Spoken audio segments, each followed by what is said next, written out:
రైతులకి చెప్పేటప్పుడు అన్ని నీ చేతులు పెట్టేస్తాను. కస్టమర్కి వెళ్ళేటప్పుడు నీ దగ్గరికి వెళ్ళేటప్పుడు కాకుండా మమ్మల్ని అడిగారు.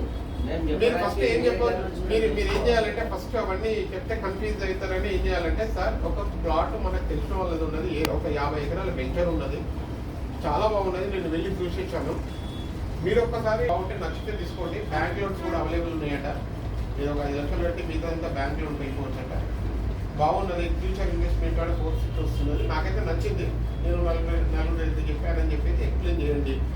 మనోళ్ళు నమ్మకం ఉన్న వాళ్ళు అయితే కంపల్సరీ వస్తారు, ఇక నమ్మకం లేని వాళ్ళు అయితే మనం ఏం చేయలేం. కానీ ఫస్ట్ రాబట్టడానికి చూడండి, మీరు తీసుకునే వాళ్ళు ఉంటే కంపల్సరీ వస్తారు. నువ్వు చెప్పే ఎవరైనా చెప్తుంటే ఇంట్రెస్ట్ ఉన్నది అనుకో, ఇప్పుడు నేను అన్నాడు అన్న నేను ఇట్లా చేస్తా మనోళ్ళు ఉన్నానంటే నువ్వు రా అని చెప్పిన అనమాట, వస్తే వింటాడు 2 సార్లు చూస్తాడు, 3 సార్లు చూస్తాడు, 4 సార్లు వాళ్ళకి ఎక్స్ప్లెయిన్ చేయగలుగుతాడు అనమాట. ఫస్ట్ ఏం చేయలేడు, వాళ్ళు అన్నీ అడుగుతుంటారు, ఎన్ని గజాలు ఉంటుంది, ఎంత రేట్ వస్తుంది, ఎసెప్ట్ ఎంత, అదెంత, ఇదెంత, అన్ని వాళ్ళకి కన్ఫ్యూజ్ ఉంటుంది. కాబట్టి ఏంటంటే కార్లో కూర్చున్నప్పుడు మేము ఎక్స్ప్లెయిన్ చేస్తాం, ఈసారి నుంచి ఏ విధంగా డెవలప్ అవుతుంది, దిగిన తర్వాత ఆ రోడ్ ఎట్లా డెవలప్ అయింది, అక్కడి నుంచి ఎంత డిస్టెన్స్ ఉన్నది, ఆ ఏరియాలో కొంటే ఏ లాభము అనేది మనం కార్లో ఎక్స్ప్లెయిన్ చేసుకుంటాం. వాళ్ళు మిగతా వస్తున్నప్పుడు మనం అన్నీ చెప్పినవన్నీ ఓకే ఉన్నాయా లేవా అనేది చూసుకోమన్నాం.